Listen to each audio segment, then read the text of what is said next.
there's a good trajectory there. Thank you. Senator Romney. You have each spoken about, or not, I think almost everyone has spoken about a free and open internet. And I'm not sure entirely what that means. We would obviously believe that all of our information sources should be available. The Chinese and Russians and others would think all of their information should be available. There would also be massive disinformation. We're seeing that now. I mean, I wonder whether the day is coming when the American public stops looking at the internet for information because it's so overwhelmed with information coming from bots, made-up stories, made-up pictures. So when we talk about a free and open internet, I don't know precisely how you determine that. Are we gonna, if you will, censor Russian bots? I guess I think yes, but then it's no longer free and open. And how do you define a free and open internet? Because I'm sure Xi Jinping would say that's what we have. We have a free and open internet. All the information that people need to see, all the truth as he wants people to see it, is there. And we disagree. We think what they have is false. But so who determines and how do we assess what is a free and open internet? And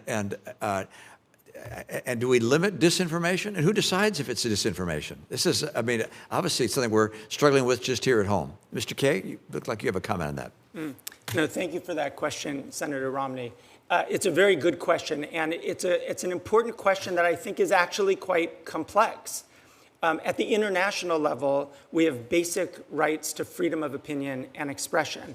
And it is a robust right, actually. The international right is the right to seek, receive, and impart information and ideas of all kinds, regardless of frontiers. So it's a right that it should enable us to access information. And when we think about subjects like disinformation and how you restrict that, once we start to go down that path, we actually start to give the authoritarians a kind of opening to censor because their view of what's disinformation is not our view of what's disinformation. So there are a few things that I would sort of point to here that I think are valuable for us to think about.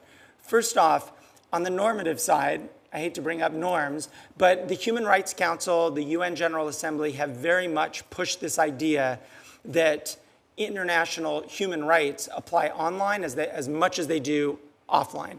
And that is part of the normative shift that has happened within the international community. It is being pushed back against by China, by Russia, and by many others. I think we need to continue to push for the idea that individuals should have access to all kinds of information.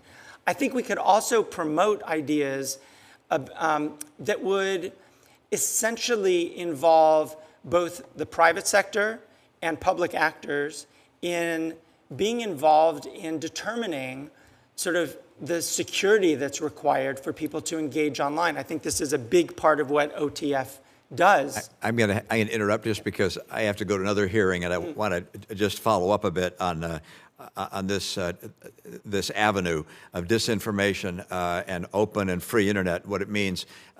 Right now, an entity can publish an absolute lie and slander someone, libel someone, and there's no recourse for that individual because they don't know who did it. They don't know whether it's a bot or a person, and the internet company is free from liability as well. That the social media company.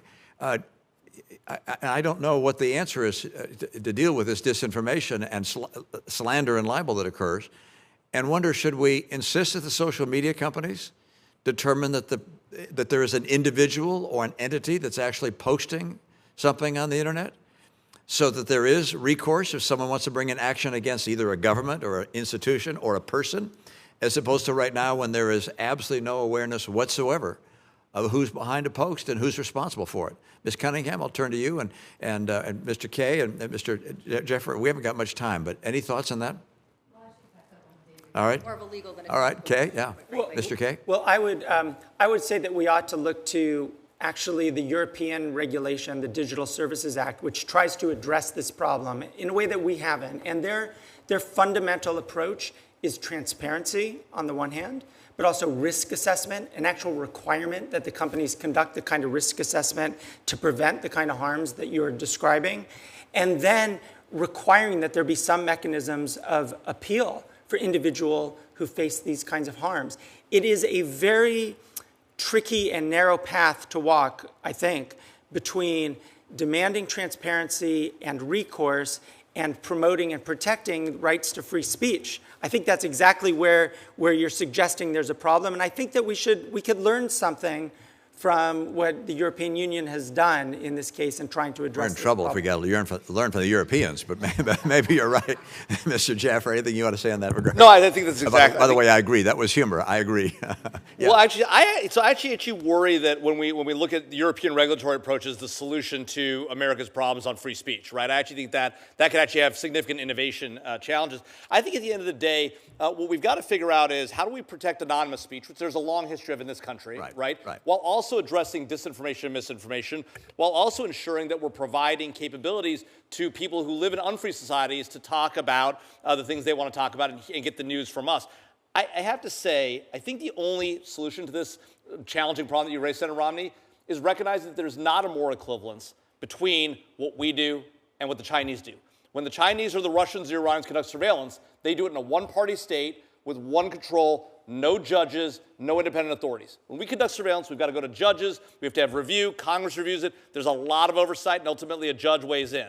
And so at the end of the day, I think that's the difference. It's not the same when we talk about their disinformation versus ours, or our legitimate information versus theirs. There's a fundamental distinction, and when we all embrace that fundamental distinction, I think at the end of the day, it's fine to put in place rules that require disclosure of names addressed when somebody's violating American or, in the right case, European law, right? And it's okay to say, no, China, Russia, you can't get that same thing because you're an authoritarian society. It's just a different system, and it's okay to say when they do it, it's different, and when we do it, it's okay. Thank you, Senator Romney.